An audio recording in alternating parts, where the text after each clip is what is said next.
I know the Girl Scouts and Boy Scouts sign-ups are going on, so we kind of expect that people will maybe come in after that. And if you need to leave to go do that, we understand. But we do have a presentation for you tonight that will help you to understand all of the things that your children will be learning this year, and just a few expectations that we have for second grade. And we hope that by the end of our time together, you will have a good understanding of what you can do to help your child and what they're doing all day with us. And hopefully we'll answer some of the questions that you might have been wanting to ask. I'm Jennifer Summers, and this is Samantha McMinn, Michael Erickson, and Anthony Gray, and we are the second grade team.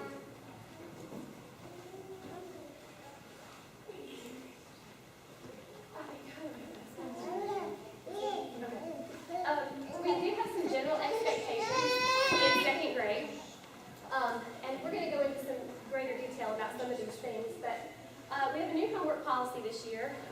We have, at the grade level, done quite a bit of reading about whether or not homework is really beneficial to students, and there isn't any research that shows that it is. In fact, it actually can be a detriment, because by the time they get home, they're tired, you're tired, they get frustrated if it's something that that it's not easy for them. And they have other activities that they're involved in and that you're involved in. So we thought we would try something new this year to try to ease the burden at home with homework.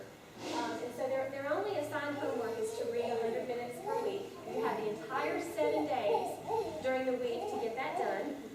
We have the reading log, which I'm sure you've seen, where the title and the author's name, and then a rating of how the book was. Was it too easy, just right, or too hard? That helps us to know whether or not your child is struggling with the books that they're taking home, or whether or not they're breezing right through them. But reading at home is very, very important. So that, because that's the only homework, we really do expect and encourage that to be done. If your child is bringing home other work, that is unfinished classwork. We are doing literacy rotations in our classes, which we'll explain more about in a few minutes. And during that time, there are some independent periods where your child is working on something that they should be able to finish during that time. And if they're not finishing it and you're noticing a pattern and things continue to come home, that might be something you want to look into with your child's teacher. What are they doing during the time that they're supposed to be working on whatever it is that they're bringing home? We will, toward the end of the school year, be increasing just a little bit some of the work that's sent home, because we need to get them ready for third grade, and they do have some homework in third grade, quite a bit of homework in third grade, and we don't want it to be a big shock. So we'll be starting to just kind of tiptoe into some of the kinds of things that they'll be doing in third grade toward the end of the school year. Every child in second grade has a binder with their agenda in it, and this is our way of daily communication between school and home. So things that need to go home from the school, communication from the office, those will go home in the front pocket of the binder. Reading log, we always ask that you look at the agenda at night. Notes from us, if there's something we need to say to you, will be in there, and we check it during the day if you've written a note. So that's kind of our way of communicating. We're also available through email.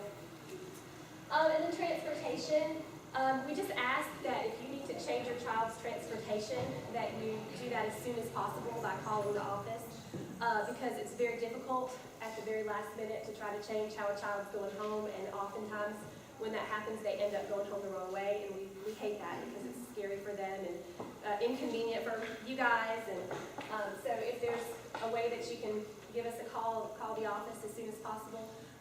We don't always get to check our email by the end of the day. We try to check it as often as we can. So if you just send an email, we may not get that message until after the buses have left, and we may have sent your child home the way that we should have. So we ask that you contact the office as soon as you know that there's a transportation change.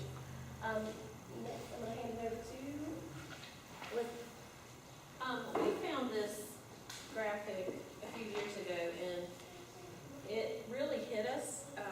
This talks about if your child reads 20 minutes every day over the total amount of their school year from kindergarten to sixth grade. This is how many they would have read: 1,800,000 words. this about, you know, if you were filling a bookshelf, and they would test, they estimate that they would test in the 90th percentile. If you are only reading 12, let's see, it said that if you're reading 5 minutes every day, then you're only reading a total of 12 school days. And look at the difference in the words. From 20 minutes to 5 minutes, you go down to 282,000 words total read by 6th grade. And then if you're reading 1 minute a day, you're only getting 8,000 words. So that is why we are really pushing the 20 minutes every night. It's part of not only improving their vocabulary, but we want them to learn to love to read. So I know in my class, we'll send level books home some, but we also want them to read books they enjoy. Because that is, if you're a reader, you can think of books you've read 4 or 5 times. So, and that's okay, because they're developing that love of reading. So we just thought that really spoke volumes as to why reading at night is our most important priority as far as what they do after school. So when they come in to 2nd grade, the state benchmark is that they're coming in on a level J. And Ms. Fletcher's going to talk about this some more in just a minute. We do a reading assessment, and she's going to hit that part. But just know that the expectations are coming in on a J. The state benchmark is level M by the end of the year, and it goes up the alphabet. So you can see what kindergarten, the range is 1st grade, 2nd grade, and 3rd grade. Not only are they checked on can they read the words in the text, but they're checked on their fluency. For example, how many words are they getting correct? Are they catching when they misread a word? And are they reading with expression? Are they reading at a rate that we would talk? Not super, super fast, but not so slow that you're having to fight to keep your eyes open. In addition to all of that, just in reading a book, they have to be able to tell us about what they read. And a lot of kiddos, they spend so much time focusing on those words, but then they can't always remember what they've read. So that is a good thing to do, when they've read their book at night, have them tell you about the book. It doesn't have to be an elaborate discussion every night, but just knowing that they're accountable for what they've read. And it kind of makes them, our job in 2nd grade is to make them understand you have to tune your brain in to what's going on. In addition to being able to answer oral questions, they also have to be able to answer 2 written comprehension questions.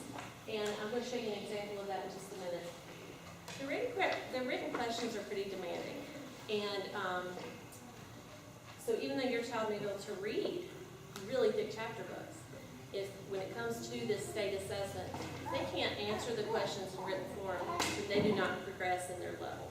So just know that that's 2 things. They may be a really, really great reader, but if their reading level's coming in low, part of the problem may be written comprehension questions, and that's what we spend a lot of time focusing in 2nd grade on building that comprehension. The way we teach reading in 2nd grade, we do a whole group lesson for about 20 minutes, very short and sweet, just to focus on reading skills, reading comprehension skills.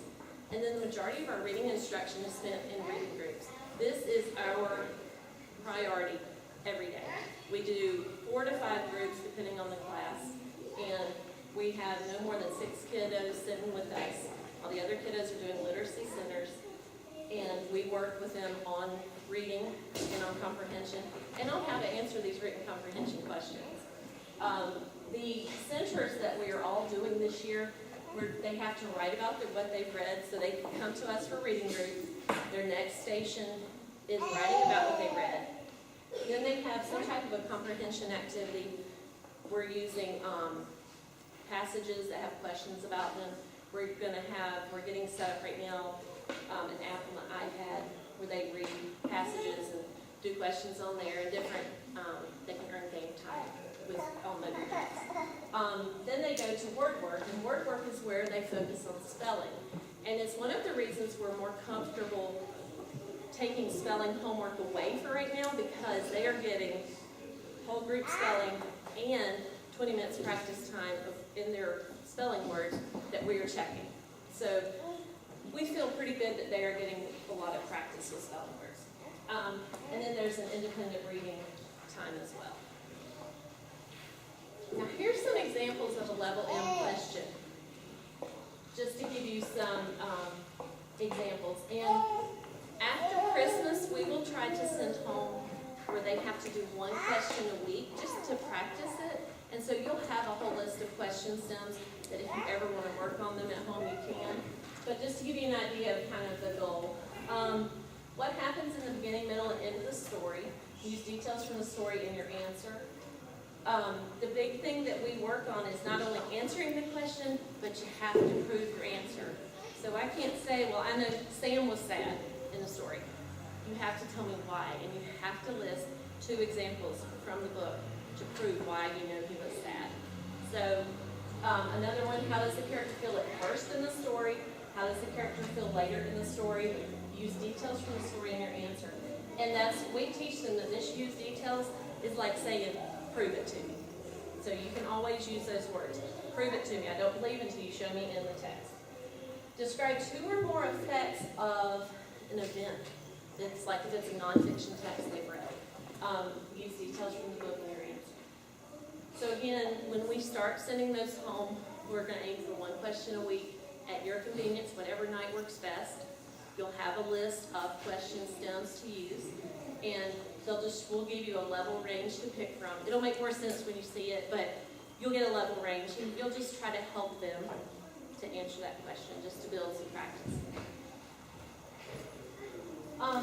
In addition to our guided reading time, we also have a Falcon Flight time. And the way we have 2nd grade has set up Falcon Flight is we have an hour of guided reading, then we do writing and recess, and then we do 45 to 50 minutes of Falcon Flight time. And this continues to be at like guided reading groups, but this is when it's kind of like all hands on deck. We get, if they're an AIG nurtured student, they get AIG services during that time, a few times a week. If they are EC, then they get time with resource. If they are ESL, which is English as a second language, they get served during that time. So that this prevents them also, this lets everybody get the services they need, keeps them from missing our core blocks. We also have an assistant that comes and helps us during this time, and a paid certified tutor. So if we really get down into small groups and work on specific skills during that time. This, along with our guided reading time, is in our opinion their most important instructional time, because we're hitting individual needs there. So, like she was saying, if work is coming home, then that means they're not doing their job during one of those important centers. So we're going to work together to try and get them to understand the importance of what we're doing. And Ms. Fletcher, who's working her way up, is our Tier 3 interventionist. She's kind of under the Title I umbrella. And she is in charge of our Reading 3D testing that we do. So she's going to explain a little bit more about that process.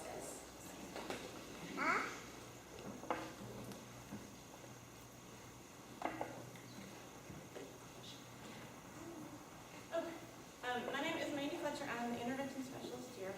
I also kind of do whatever they need me to. So I'm not, hey, Miss Fletcher, we need to do this today. Hey, Miss Fletcher, we need to do that today. I'm like, hey, I love my job. I really do, because it's never the same thing 2 days ago. But what I'm here for tonight is to talk about the Reading 3D testing, which we are like 3 kids short of being finished with today. So we're all like dancing and celebrating. What happens during this window is this is a state mandated test. So this is not something that we choose to do. It is something the state says that we have to do. In reality, it's really good. Like what it is meant to be is really good, because it gives the teacher so much information about how to help your children specifically. The way it's set up is we have a team of, there's 5 to 6 of us, tutors and myself, certified tutors, who we come in and sit down with your child one-on-one. We bring them one at a time, not all 5 of us, but one kid, one teacher, at a time, and we sit down and we do several different assessments, one of them being the TRC that Ms. Ray was just talking about, and when we read a story and they write for us, and then there's several other pieces, and that's what I want to show you guys tonight, what those other pieces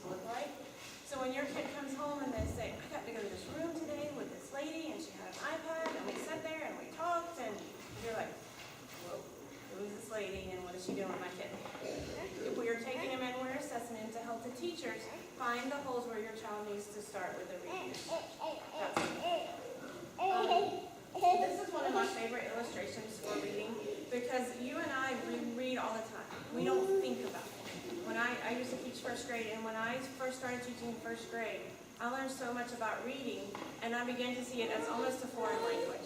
And then when you really think about it, that's what it is. Because all of a sudden, all these little squiggly things on the paper become sounds, and you put them together, and they become words, and then the words you put them together become sentences, and then all of a sudden, it's like this whole new world. So it's like a foreign language to your kids. But each different piece of that reading has to become strong. And it has to become this really strong rope for your kids to enjoy reading, for them to get the comprehension out of it that they need to get, and that you want them to get out of it. So that's just what this illustration is showing, is all the different pieces have to work together. And if one little strand is missing, this rope's going to fall apart. The reading is going to fall apart, and it's not going to work like we want it to work. So this is, as a parent, this is what I want to know. What are you doing with my kid when you take them to that room? Well, they do several different assessments, and each of the beginning ones that I'm going to talk about, the ones that say fluency on the end, are only 1-minute assessments. So each one of them, we sit down, they do something for 1 minute, and that's it. Moving on to something else. So it's not long, labored out, drawn out kind of thing. The first one that second graders do is called nonsense words. And when I first heard about this assessment, I seriously was like, are you kidding me? What are you talking about? This is ridiculous. But then somebody finally explained it to me and I understood it. And now I'm like, oh yeah, this one is important. This is like one of the most important ones we do. So if you take the sound, the letter B, you put it together and it says bass. Not a real word. Yes, it's a fish, but check it, I know that, right? Put it together and it says ket. Again, not a real word, right? But when I put those two sounds, bass and ket, together, now I can read that big word, basket, right? Because until I can figure out those little pieces to words, I can't figure out those big words that we all love to read. And your kids are so impressed to come home and show you, look, Mom, I can read this huge word. But now that they know how to take it apart, which is something that second grade spends a lot of time on, especially in Letterland, is the syllable parts and learning about them. Now we can put it together and make a word out of it. Okay? And this is what it looks like. We literally lay a sheet of paper in front of your child with all these funky looking things on it, and they have to read as many of them to us as they can in the minute. When they start out doing this in kindergarten, they're just giving us the sounds. They're going what, up, but, j, j. That's how it starts out, and that's okay. Your kids who are now second graders, they've been doing this for a year and a half. They should be getting closer to reading these as chunks. So now we should be hearing wub, dodge, it, bus, nut, zell. They can do it. I promise. Okay? The thing you can talk to them about this is, until they have a reason to make that vowel long, it needs to be a short vowel. Right? That's something lots of them struggle with. They want to say it as the long vowel sound. So they want to say, well, you. These all sound weird, but that just doesn't sound right. There's no reason for me to make that long. Okay? So that's something you can remember. And so they have this paper in front of them, and this is what our screen looks like when we're marking up the assessors. We're marking up, are they making a sound, and are they getting that sound right or wrong? Our goal is for us to be able to push this whole word red button down on the bottom for each of those things. They're reading each one of them quickly. And you'd be amazed what these kids can do. It blows my mind every time they come out. The next thing that they do is called DORF. It stands for Dibble's Oral Reading Fluency. And this one is really important for second grade because they are working on fluency. Like, our goal is that by the time they leave first grade, they've learned to read. Like, they've got it. They know what the skills, they know how to put the sounds together, they know how to work. Now, as second graders, they're reading it fluently, they're starting to understand, it's starting to sound like something you want to listen to. Like, we're moving past that robot reading that we've all listened to for so many years now. Now we want it to sound like a story that you want to listen to. So again, what we do is we put a page in front of them that has the story on it, and they read for a minute. That's it. We're marking whether they got it right or wrong, and that's it. Okay, so this one's real straightforward. You read it for a minute. If you read the word right, keep going. If you don't, we just touch it and it's wrong. That's how that's scored. After a minute, then we say, okay, now you've read the story. Now tell me what you can remember about it. So now they have a minute to tell us as much as they can about the story. this is somewhere that you can help at home, okay? Actually, like I said, we're doing this today, and so I had a kid do this to me today. The story was about pizza, and where pizza came from, and that it was originated in Italy, and that the soldiers used to cook it on their shields, and it's a pretty interesting piece. So the kid read it to me, he read it pretty decent, and then he started retelling it to me, and he said, well, pizza came from Italy. You know, I really like pizza. Cheese pizza is my favorite pizza, but sometimes I like it with jalapenos and pepperonis and other stuff, and I really like this. And when you put tomato sauce on it, that makes it even better. So he got the idea of it, but that had nothing to do with what was in the passage. So when they read to you at home, have them talk to you about what is in the story, okay? Not what they think about the story, which is great, and that's a whole other skill that we teach in another session. But right now, we need to know what you remember from the story, right? Tell me about the pizza, that it was originated in Italy, that the soldiers made it on their shields. That's what we need to hear about, okay? That is a great place to start practicing at home. It's easy, read a story, practice it. Say, tell me what you know about that story. The other thing that we do is word recognition. And this has changed. It looks totally different. So if your kid said, I got to look at the screen and read words off of the screen, it all changed this year. This assessment changed. The words changed, everything. But it's still the same thing. We're just giving them, do they know the word or do they not? They have 3 seconds to tell us the word. This is not I'm sounding it out. Off. You know, it's not that. It's, I know it in 3 seconds and I'm moving on.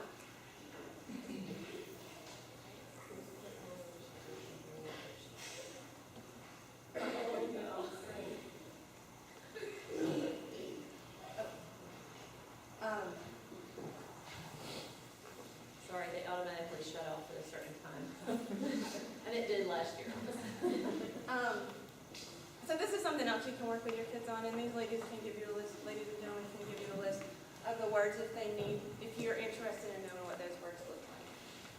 But it's just a practicing the sight words, so important. Okay, now this is what Miss Ray was talking about, and this is the biggest piece to the reading 3D, and this is what takes the most time and is the hardest for your kids. We hand a book to them, and we give them a little brief overview, like, the story is about Father Bear who won't get out of bed, and read to find out what Mother and Baby Bear do to wake him up. So they get that, they do a picture book, they look through the pictures, and then they start reading it to us. And what we do while they're reading is we are literally marking so that our page looks exactly like what they're saying, okay? So if they're saying a mother cat, which should be fox, we're marking that and we're telling exactly what they put. This is so important because your child's teacher can then go back into the story and they can say, okay, so he got that it was an animal. Now we need to figure out, we need to use the picture clue now and figure out that that's a cat, not a fox, right? Or they're leaving out every other word. We need to work on their tracking to make sure that they're really paying attention to the words. Or we need to make sure that they are seeing the beginning sound to the word and that that's what the sound is they're making. So all of that, your child's teacher can tell by looking at this. And so therefore when they sit down to read with your kids, they can say, oh, you know what, I know we need to work on this skill while you're sitting in front of me. Okay? So that every kid, every time they come see us, does one of these. And they will keep going until they get to a level that is successful for them. So some kids will read 3 to 5 books during an assessment. Okay? So it's not just a one and you're done. We keep going until we find the perfect level for your child. Okay? And then the next piece is they do an oral comprehension piece where we actually ask them questions about the book and they talk to us about the book a little bit. And then we give them a written comprehension piece, and that's what Ms. Ray was talking about. And these questions are hard. I'm not going to lie, I'm not going to sugarcoat it, they're hard. They go with the standards that your child is learning in class, though. So if they are getting their standards that the teachers are teaching them, then they should be able to answer the questions.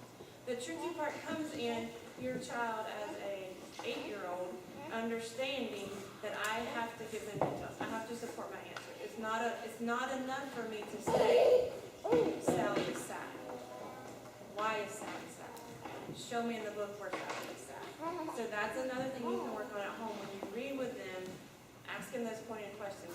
There's no more do we get what color was the dog, and they can say black. Those questions are not asked anymore, okay? So it's a much deeper question. And then we score it, they do have 2 questions, we score both of the questions separately, between a 0 and a 3 being the highest they can get. But then we have to give them the lowest score of the 2.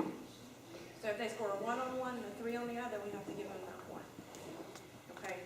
So if you look at it, and you're like, but they did really well on this one. The theory behind that is that if they understand the story, they need to be able to understand the standards that go with the story. So it's not we used to average them, and then they said, no, that's not right, you have to do the lowest of the 2. So they should be able to get both standards. This is what Ms. Ray just showed you, but she stole all my thunder. I didn't know she was going to put all that in her slide. But you can see we go from PC to D in kindergarten. First grade is where you learn to read. Your kids should come out of first grade being able to read. In second grade, they're learning the fluency, and then they're beginning to read to learn. Yeah, that's right. And then after that, they continue. Now they're really getting the comprehension. Now they're really getting into that.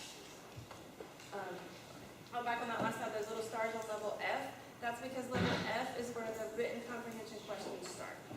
And that's usually about middle of first grade, is when they start doing their writing. We don't expect them to be able to do that when they walk in the door in kindergarten. So it doesn't start until first grade.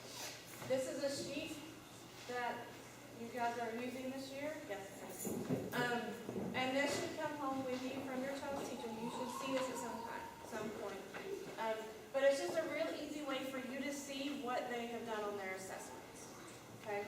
So you'll get the composite score, which is all of those little fluency pieces added up, and how did they do on that. And then each of those is broken down, and it will tell you the TRC level that they read at. So you know, how's my kid doing? Where are they at? This is where they're supposed to be. This is where they are. Do I need to have a talk? What's going on? What can I do to help? This is just kind of your way of saying, here's where we are. The other thing to notice about this is we only do this assessment 3 times a year. Now, January and April. Report cards come out October, middle of January, March, and June. So they don't line up. Okay?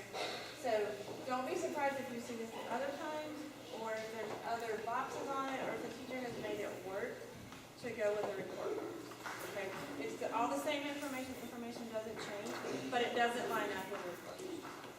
This is another just a printout that the teacher can give you if you're interested. All you have to do is ask them. We don't print this out for everybody, but it does give you some good information about what levels my child reading, how are they doing in different parts of this assessment. And then at the end of it, it tells you some things that you can do at home. So if you want this, all you got to do is ask. Be like, these guys are happy to give it to you if you are interested. So we do this 3 times a year as a team. This assessment team comes in. And then in between those 3 times, these fine folks get to continue checking on your children to make sure they're not missing something. So once we've got a baseline for them, now they're going to take and they're going to continue checking to make sure that they continue to make progress until January, because that's a long time to go without somebody checking in to make sure everything is okay. So these guys actually go in and they'll check. And so if your kid is needing some help, some pretty intensive support, they're going to do these assessments every 2 weeks for your child. Okay? If they're worried about them a little bit, they're going to do this assessment every 4 weeks. If they feel like your child's pretty well on grade level and doing okay or above grade level, then they're going to do it once a grading period, just to check in and make sure everybody's doing what they need to be doing, that nothing's happening, that we're not all of a sudden crashing on something. And so we are continually checking your child to make sure that they are making the progress that they need to, and that they're not missing any of those little strands to become those great readers that we want to have. Okay, so we spent all this time getting this data on your children. What are we going to do with it? Teachers use it to guide their instruction every day. They just told you that they use it to make their Falcon Flag groups. They use it to figure out what to teach in those Falcon Flag groups. They use it to say, hey, every kid in my class doesn't understand when I say use in detail what that means. That's going to guide their instruction. Okay? But that's what it's for. It helps them define that strand that's missing for your child as they start filling that strand. They make a Falcon Flag group where they It is used for their midterms and report cards. You will see the scores on that. But mostly it is used to guide their instruction. And that is what this is all about, is to help other teachers know where the holes are and where your West are. Okay? You at home, we've already talked about that a little bit, and they're going to talk about it more. Read. Just read, read, read. Talk to your kids. Get them to talk to you about that. Ask them for details. What is the detail in the story? Tell me more. Give me something. Show me in the story how you know that. Point to it. Touch it. All of those things are what you can do. Most of you probably do that already. And that's it. If you guys have questions for me, I'm MN Fletcher at HCPSAT, all that kind of stuff. So feel free to ask. I'm also here all the time, so let me know if you need me. Okay? Thank you, guys.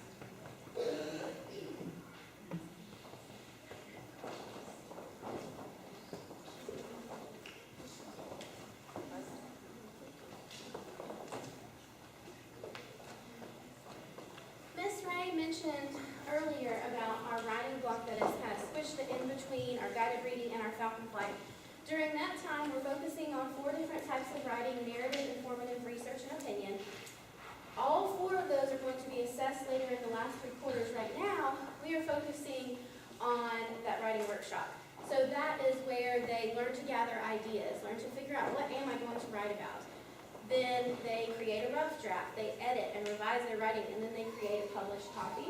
We're using narrative writing to teach that writing workshop right now. It is really important that we establish that before we assess them on any of the other writing types. So that is happening right now. We are also pulling in grammar instruction, the parts of speech, punctuation, sentence structure, all of those really important things.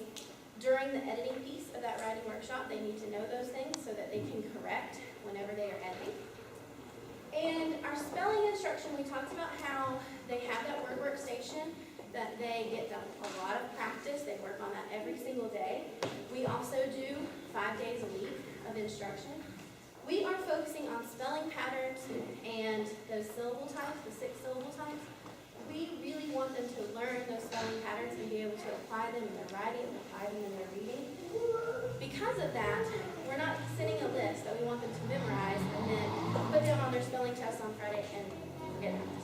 Our hope is that our very short diagnostic tests on Friday, these are words that they may not have practiced, that they haven't had a chance to memorize, show that they can apply that spelling pattern. If they can do that, then they can carry that on into their writing, and that is our goal, not memorization. We're going to talk about math for a few minutes. There are 4 critical areas that we learn in 2nd grade math. The first thing is extending the understanding of base 10 notation. Kids need to be able to count 5s, 10s, multiples of 100, multiples of 10, and of course in ones. We work on numbers up to 1,000, being able to write them, read them, compare them. We represent multi-digit numbers in pictures, in words, and we teach them expanded notation. Sorry, Jennifer. Okay. All right, and so when I say expanded form and base 10, this is what I'm talking about. So for the number 542, we have the number form, the word form. Expanded form breaks the number up into its place value amount. And then the base 10 model, where we actually draw representations of hundreds, tens, and ones. This helps them to understand that how much 100 actually is in comparison to 10 and 1. Okay. We work on building fluency with addition and subtraction. They have to add and subtract within 100 fluently. And they need to practice their mental addition and subtraction within 20. So they should be able to tell you 13 and 7 make 20, 10 and 10 make 20, 7 and 11 make 18, without having to do all the counting on their fingers. So we're working on that fluency. We also work on solving problems within 1,000 by applying understanding of models for addition and subtraction. So we teach them a variety of strategies, some of which I'll show you in a minute. And they need to be able to mentally calculate sums and differences for numbers that are just tens or hundreds. So like being able to add 60 plus 30, 100 plus 500 mentally. Here's an example of a 2nd grade word problem. It says 60 apples were on the shelf, 23 apples were sold. How many apples are on the shelf now?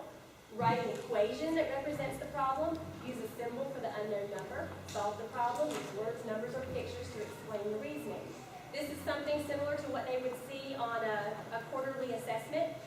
So we're working on these all the time, helping them to understand what the question is asking and giving them a variety of strategies to use to figure it out. So we teach them to read the problem and decide whether to add or subtract. We teach them to write an equation and use a symbol for the unknown number. We use a question mark a lot. And when they get up in middle school and they're working on algebra, they'll use that X. So you might, recognize that.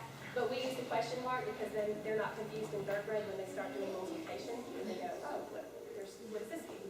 Go ahead. So among the strategies that we teach them, the first one is base 10. We actually started school with this year.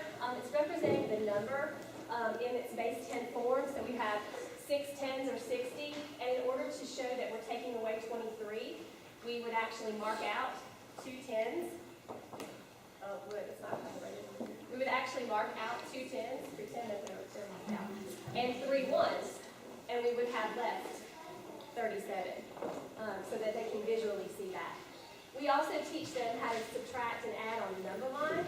So if you're at 60 and you want to take away 23, wow, you would do a hop of 10.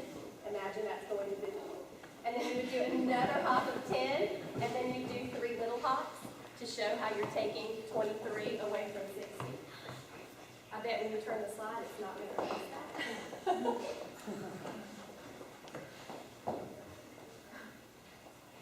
We need to calibrate this board. That's terrible. Forget you. That's okay, I don't get it. We also teach them how to decompose numbers. So if you take, that's okay, I'm good. If you take 60 and you want to take away 23, it's easier to take 20 away than it is to take 23 away. So we teach them to break that 23 down into 20 and 3, take the 20 away first, then take 3 away. And that gives you 37. Another strategy we teach is counting up. So you start with the smaller number, figure out how many ones you need to get to the nearest 10. You would need 7 ones. And then you would go 40, 50, 60, 37. So I'm sure on Facebook and everywhere else that you can read and talk about Common Core math, there are lots of people who are afraid of it or think it's the worst thing in the world. It's really not. It's actually teaching your kids to think. Instead of memorizing one operation that doesn't always work, but does in the problems that they're given, they memorize lots of strategies that they can choose which situations to apply them in. So if I teach them 4 or 5 different ways to solve a math problem, they have lots more understanding of the place value involved. They know how much the numbers are worth. They know what's happening when they're adding and subtracting, as opposed to the standard algorithm. You want to get the next slide? With the standard algorithm, which is this vertical addition and subtraction, if I start teaching them with this, instead of going through all this other concrete and more easy to visualize ways of understanding, they don't understand borrowing and that you're actually taking a 10 and they think they're taking a 1. And it really leads to trouble later on. That's why you see kids starting to have trouble in middle school math, because they don't understand why the operation works. They don't understand what they're actually doing when they're taking away and marking out the 6 and making it a 5 and doing that borrowing and regrouping. So they learn that in 3rd grade. That standard algorithm is taught in 3rd grade.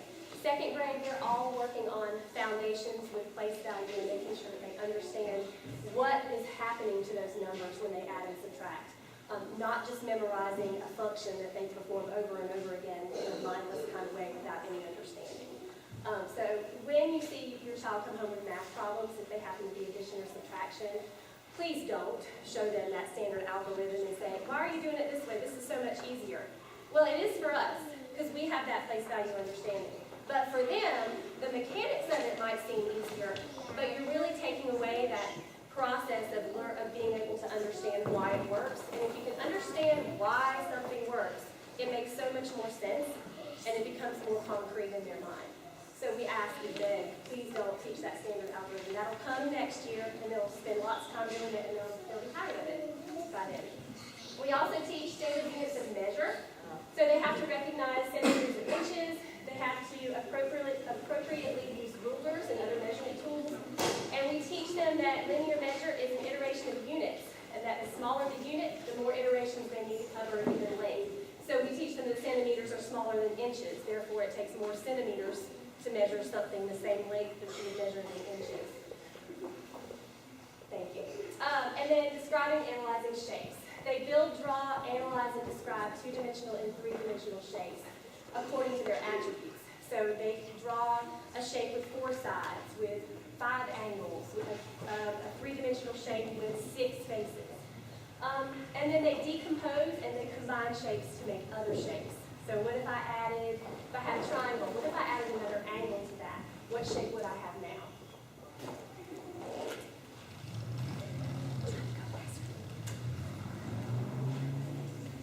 I'm just going to talk to you a little bit about the science that we do this year.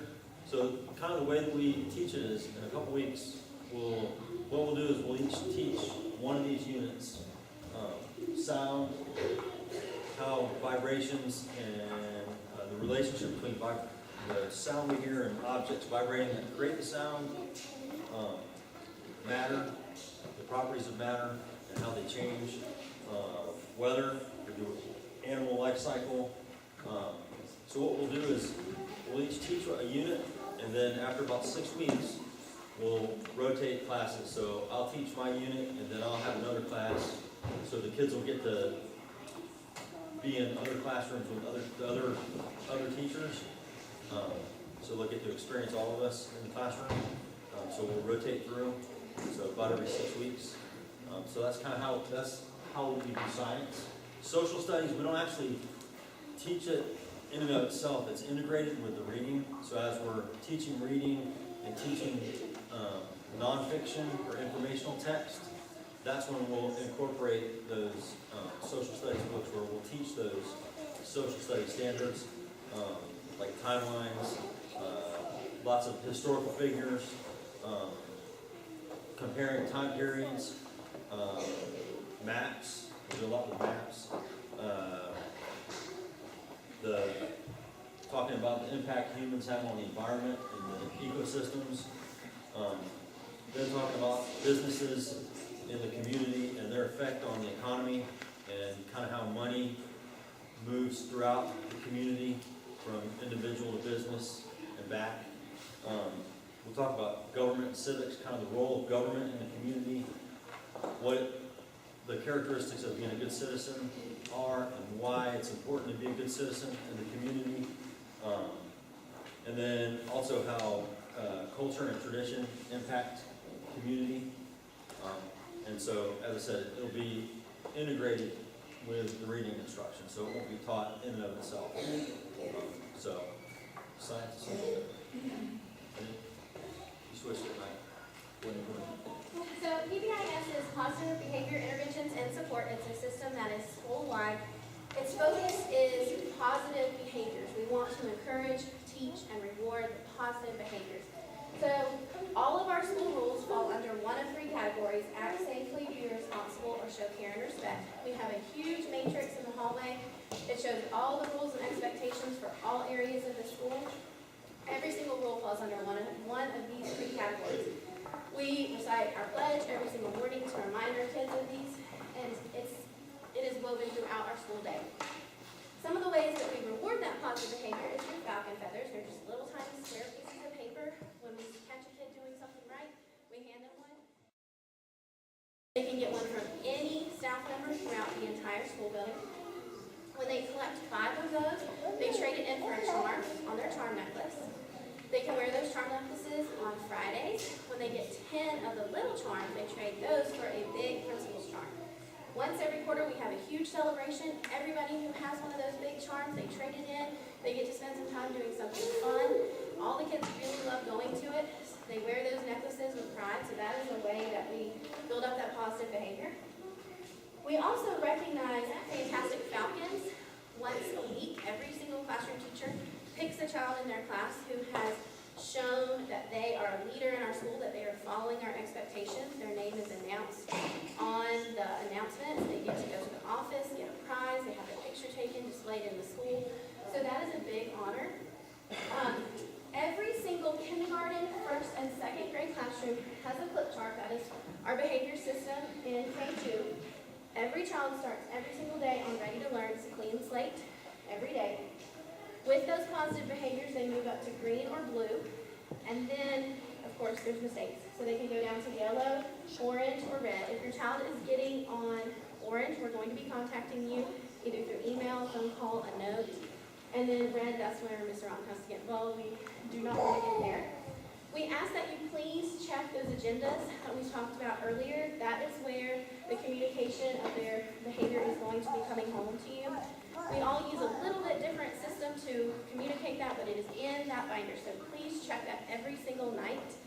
It is very important that we keep a connection between home and school about how the behavior is at school. Is there something we need to know about at home, and vice versa.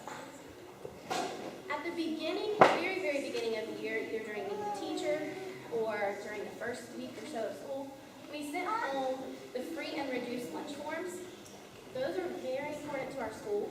We ask that you please fill those out, even if you do not think that you're going to qualify, even if you pack your child's lunch every single day.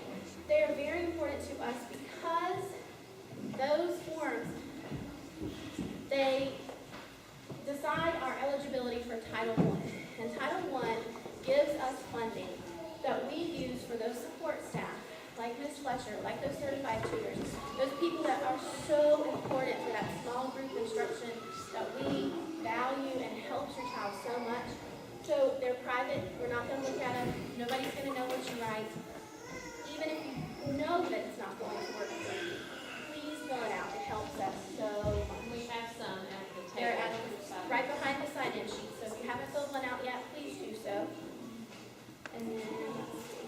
So there are computers set up at the back, one for each teacher. They offer conference times, options. Please pick 3 more, however many work for you. Those help us go ahead and get organized so that we can see everybody. Report cards are given to you at that conference. Those conferences are required. It is the time when we get on the same page about what's happening with your child. So please use that form, and if you have any other questions, please let us know. And if you can't stick around to sign up tonight, we'll send it out over email.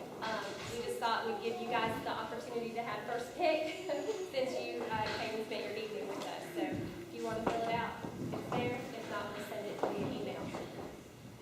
Does anybody have any questions before we? I just have a question with the levels for the reading books. How do you find what level, like if you are at the library or even in your own Do book? you want to speak to that, Ms. Ray? There is an app, but the name has left my brain right now. There's But you can type Scholastic it in. Book Wizard. Okay. We'll tell you. And also, I can send you just a list of all the titles at his level that, Okay. we have here. Perfect. This big series that I know would be appropriate for him, but it's called Scholastic Book Wizard. We can send that out on email to everybody too. And you can search by level. You can just say, my kid's reading is level J, and you just search, and it'll give you a list of, And I think you can also put titles in. and you can put titles. If you want to see what books, what levels are, the books you already have at home, you can put those titles in.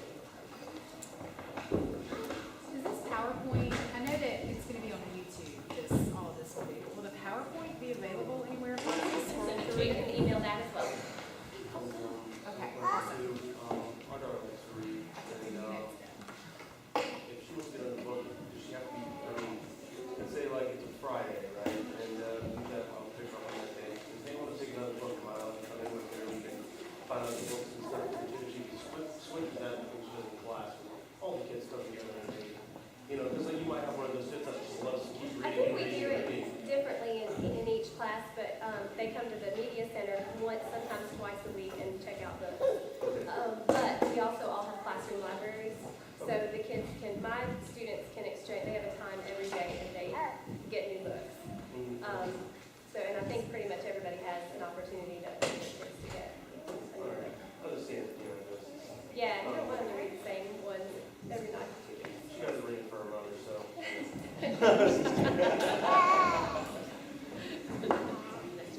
I apologize if you already answered this, but is it better that they do the nightly reading out loud or to themselves? Could you say out loud since I already said that at home? No. Well, I'll tell you that the earlier they are in their reading life, the more they're going to read out loud. And by the end of second grade, they should be reading in their heads. They read independently in class while we're doing guided reading, and you can imagine how loud a classroom would be if 23 kids were all reading out loud. So they can still read out loud to you at home because it helps their fluency and expression, and then you're getting to hear the story too, so that's wonderful. But practice reading in their heads is really good too. I still have a lot of kids who will sit and whisper the words to themselves, and hopefully by the end of the year they'll kind of have outgrown that. But it's totally appropriate to do at home. Okay. And when, with my daughter, when she was in second grade, I would have her read just a couple of minutes out loud and then let her finish on her Okay. own. That's a long time to have to listen to a movie. Yeah, it is. We get that.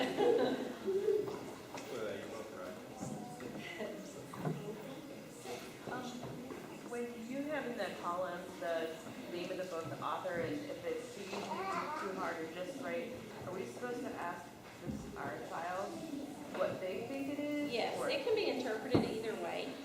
And like if you heard them read it and they were just like struggling, we want to know that. Right. If they told you it was too easy, and I mean, that's totally fine to let them give you that input. If you disagree with them, you can jot it on the side. But I mean, that just helps us, and some of us send level readers a couple of times a week, some of us do it every day. So it gives us that feedback specifically for when we're sending home the level readers to help us adjust levels. If they're reading a chapter book, is it okay to read those multiple nights? Or not? Okay. We want them to move towards. Okay. Yes. Yeah, the goal is that when they leave second grade, they are loving chapter